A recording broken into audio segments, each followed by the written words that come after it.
In the Bleak Midwinter. Written by Skywriter and read by Goombasa. I gazed up, satisfied, at the small mountain of presents piled upon the carpet in the center of the chalcedonic study. Now, I declared in my best and most confident empressy tones, these get wrapped. Rose Quartz, major domo of the Crystal Castle and longtime servant of my father's house, gave me a quizzical glance. Wrapped? I said, all chipper.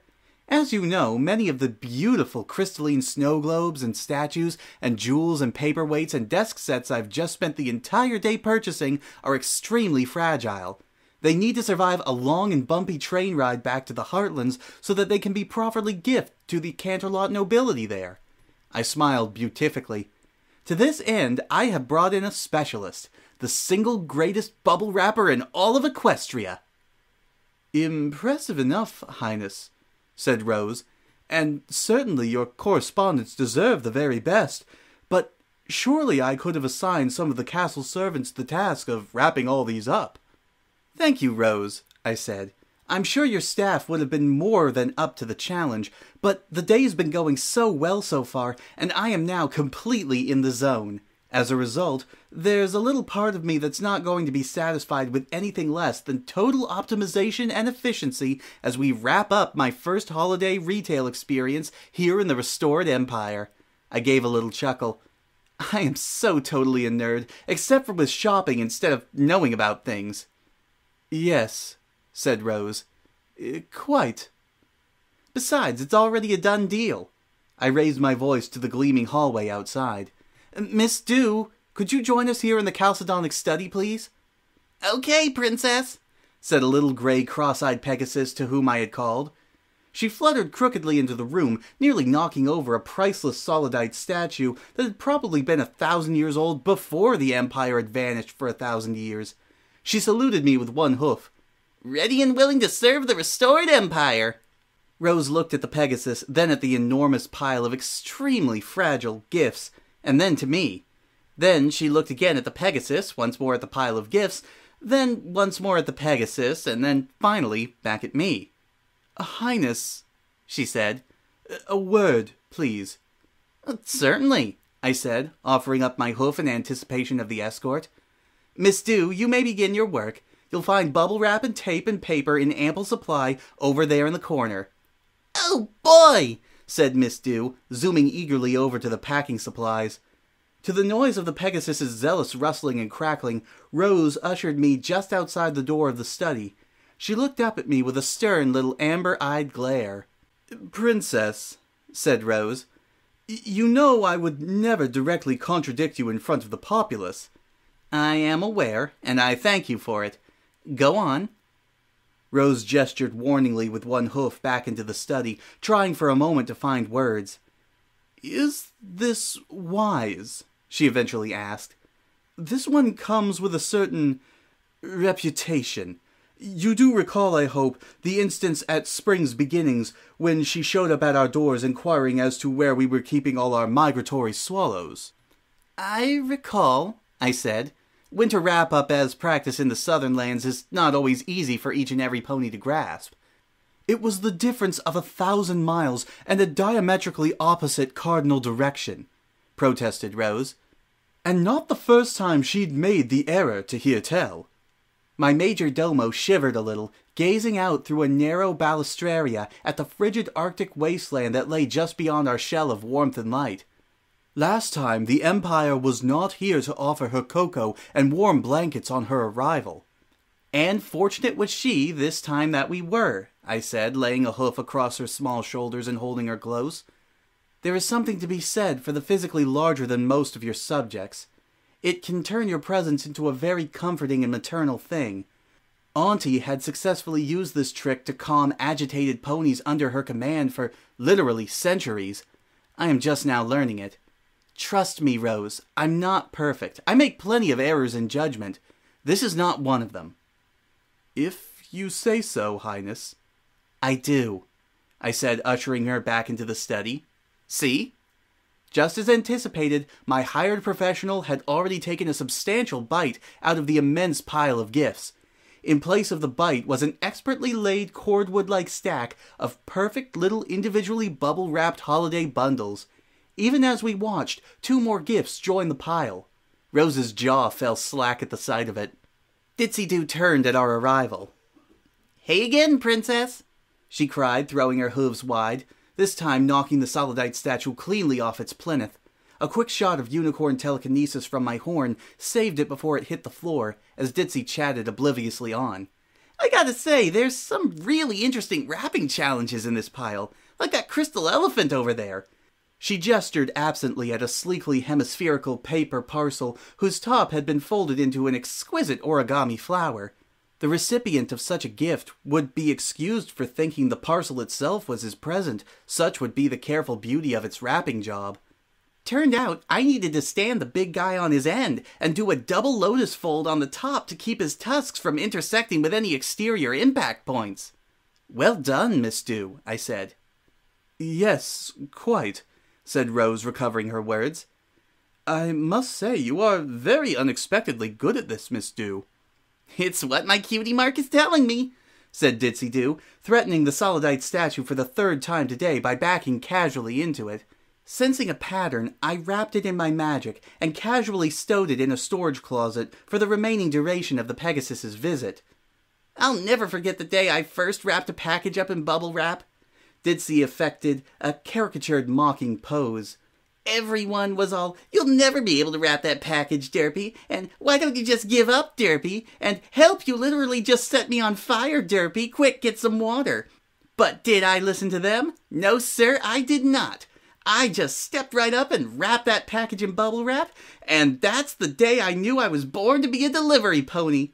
And then the whole town burned down, and when my hair finally grew back from being all singed off, I noticed I had earned this little girl right here." She gestured at the line of bubbles on her flank. "I see," I said. "I do hope the poor pony who was on fire made it through okay." "Who?" "The pony," I clarified. "The one who you said you set on fire." Ditsy shrugged. "I guess some pony might have said something like that. Like I said, I didn't really listen." "Well," I said, not knowing quite what else to do, "we'll leave you to your wrapping, Miss Dew. Feel free to retire to the castle kitchens after you're finished. Mrs. Saltcrust of the day kitchen should have some lovely hot crystalberry fritters down there for you to sample." "Sounds really good, princess," said Ditsy-Doo, as Rose and I left her to her work. "Bye!" With that, the 2 of us slipped out of the chalcedonic study, en route to the cathedral. "You see," I said, "no need to worry. Say what you will about her, Ditsy-Doo is the greatest bubble-wrapping professional in all of Equestria." "Forgive me for having questioned you, Highness," said Rose, bowing her head slightly as we walked. "I am now slightly more confident that your gifts will arrive in good shape, and that your apologies will have their desired effect." "Apologies?" I said, glancing down at Rose as we continued to walk. "Well, yes," replied Rose.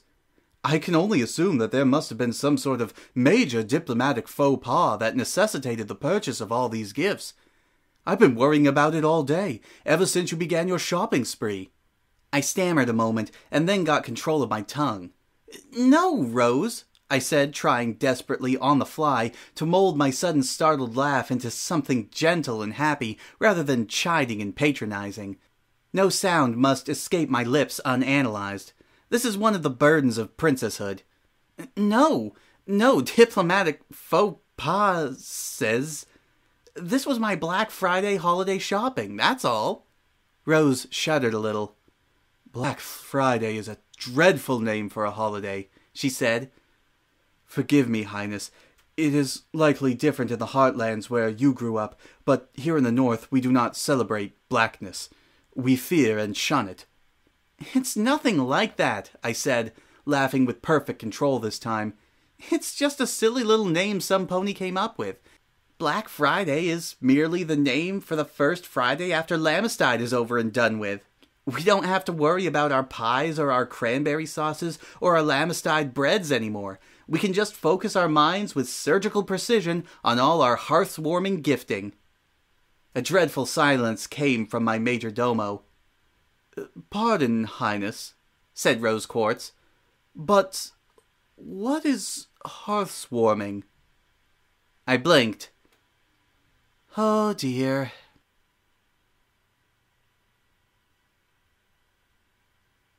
One half hour and 2 mugs of hot mulled crystalberry nectar later, we had yet to achieve a complete understanding. Hearth warming, I said, lounging deeply into the velvet cushion, protecting my soft pony hide from the sharp crystalline angles of the cathedra, the throne of the empire, is a very important holiday in the Heartlands. My mind is actively being boggled as we speak, that no pony has heard of it by now, through word of mouth at least. Rose shrugged apologetically from the base of my throne. I had practically begged her to consider having this little drink-and-talk in one of the castle's many comfortable conversation pits, but the overfamiliarity quickly got to her, and she ended up sort of spasmodically shoving us both here to the cathedral, where we could talk on a level more befitting our customary stations. She took a timid sip of her nectar. "The frozen north is very isolated," she said. "Additionally, Highness, please do recall that we have only been back in existence for a matter of months." "Still, though," I said, "hearth warming. It's an ancient festival, easily older than the 1,000 years your people were lost." "I'm sorry, Highness. We have never celebrated it." "I still can hardly believe it," I said.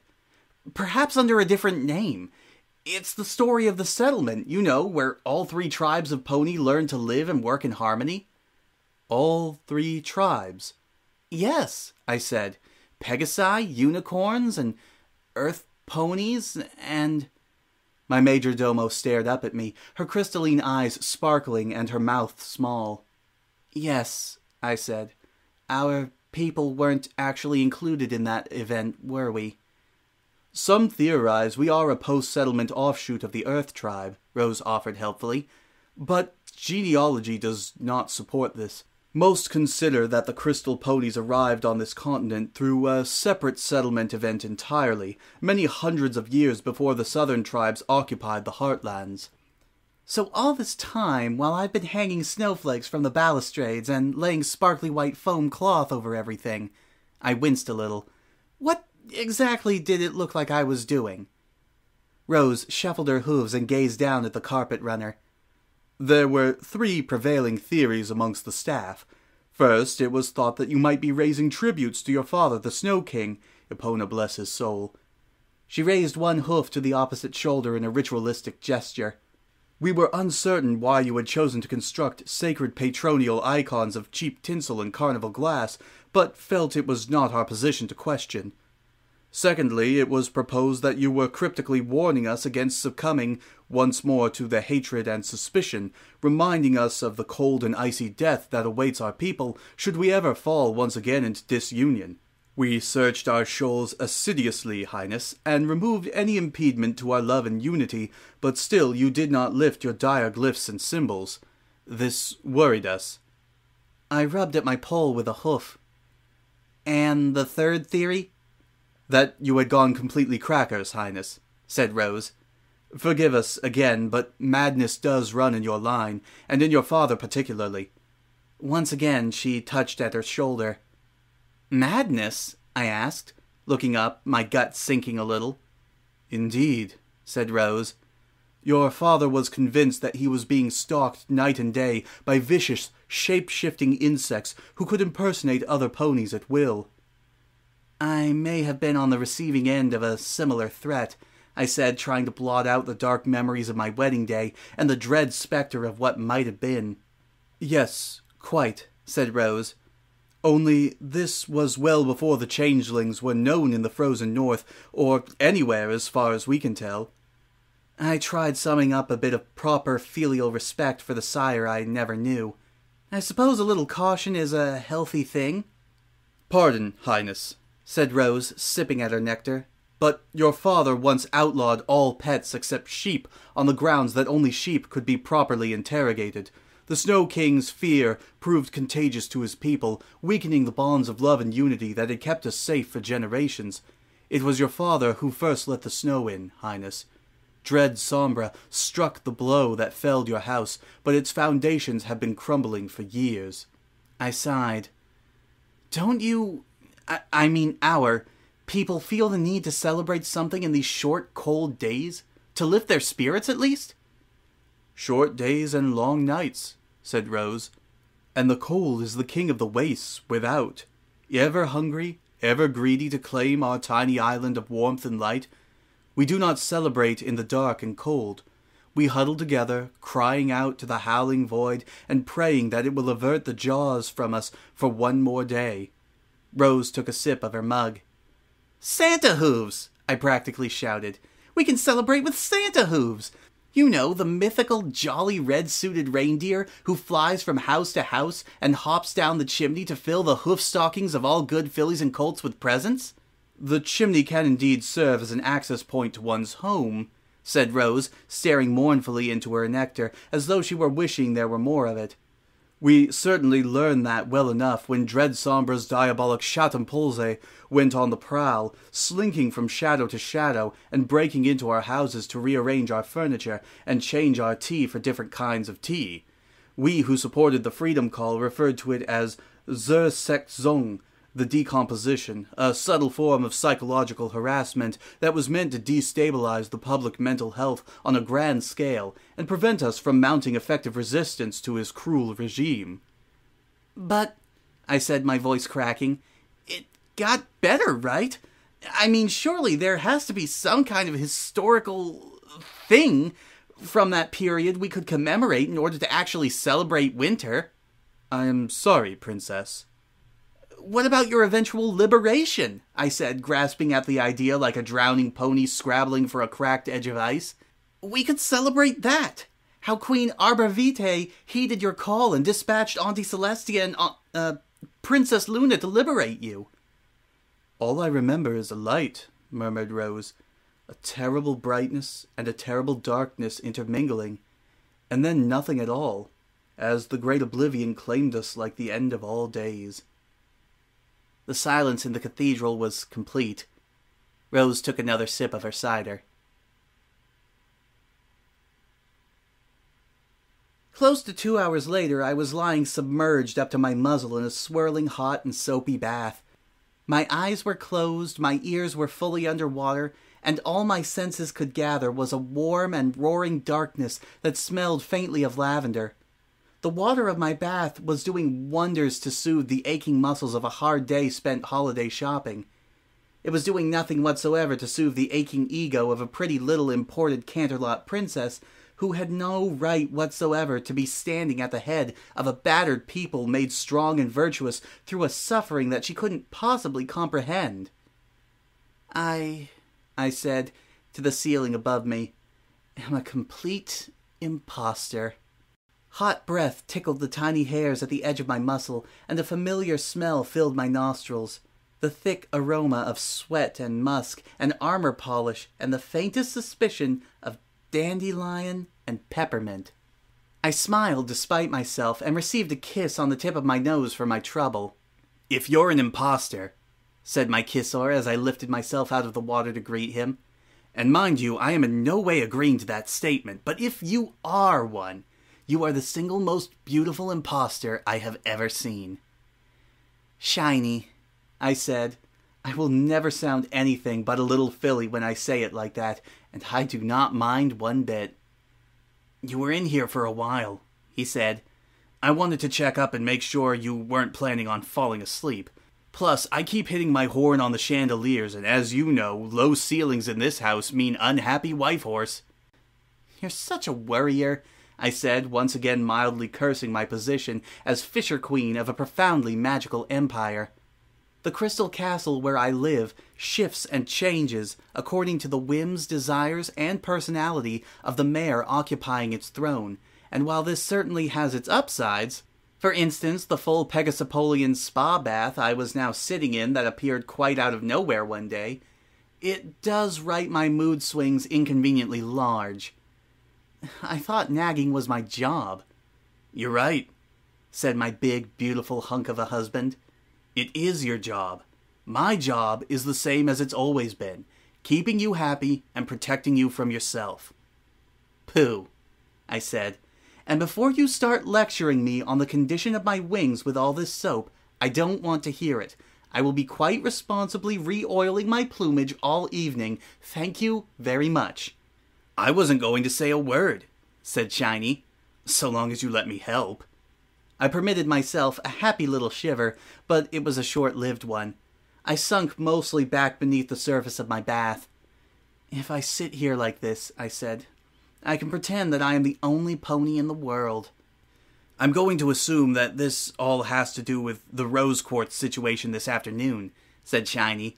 There came a rustling of paper. "I am supposed to let you know that she begs your forgiveness and apologizes profusely for upsetting you in your joyous holiday time, or at least that's what the extensive letter of regret says." Another rustling of paper.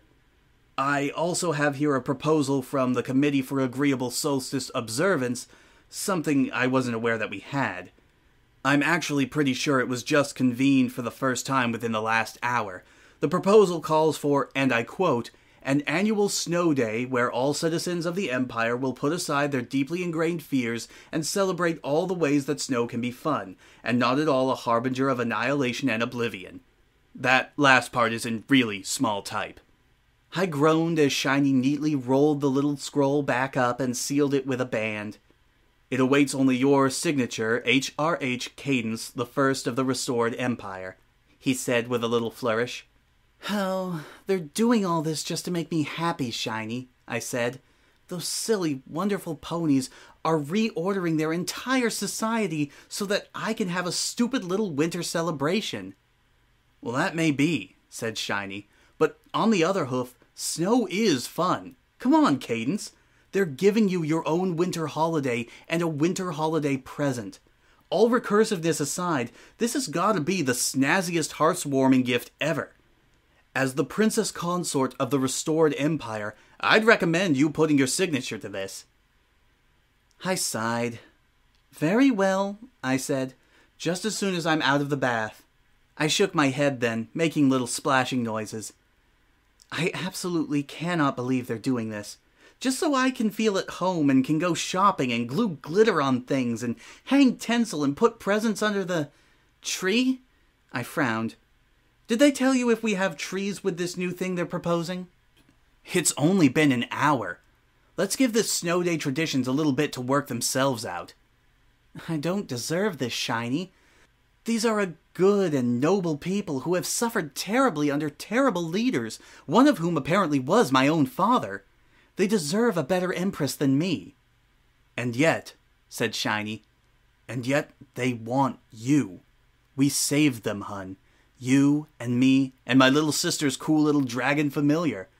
We saved them from falling back into the cycle of terrible leaders.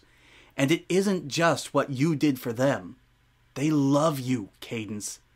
They love the way that you calm their fears. They love the way you learn all their names and remember what they're doing with their lives. They love the joy and vitality that you've brought back to this wounded city. These are your people, Katie. Being their princess is in your blood." "They don't feel like my people," I said. "They feel so strange sometimes." "You've been out of sync with them for the last 1,000 years. Said Shiny, kissing me on the tip of my rose-pink horn. "Give yourself some time." I said, stretching out in my beautiful hot bathtub. "Okay, I'll give myself some time. And I'll have you know that the very first thing I'm going to give myself is an extra 15 minutes here in the spa bath." "Just be mindful," said Shiny. "Keep track of your heart rate and don't overheat. And promise me you'll get plenty to drink afterward. Not cider, something hydrating." "Nag." "Never," said Shiny. "I am and will ever be your humble knight protector." He kissed me again and turned to go. At the door, he turned around. "And don't let that bath fool you," he said. "No matter how much you pretend, you will never be the only pony in this world. It is your destiny to never be alone, mi amore cadenza. You will always have ponies looking to you to lead and inspire them. Whether this is a blessing or a curse is entirely up to you." "Tell me you'll always be there with me," I said. Shiny clip-clopped back over to my bath. He leaned in close and whispered into my ear. "So long as I have life and strength," he said, "I will." "Thank you," I said. He kissed me once more on the lips, and then he was gone. I settled down into the swirling waters of my bath, letting the hot, rushing water surround me until all the coldness of the bleak midwinter fell far away and was lost to the distant memory. "Happy snow day," I whispered to myself. The end.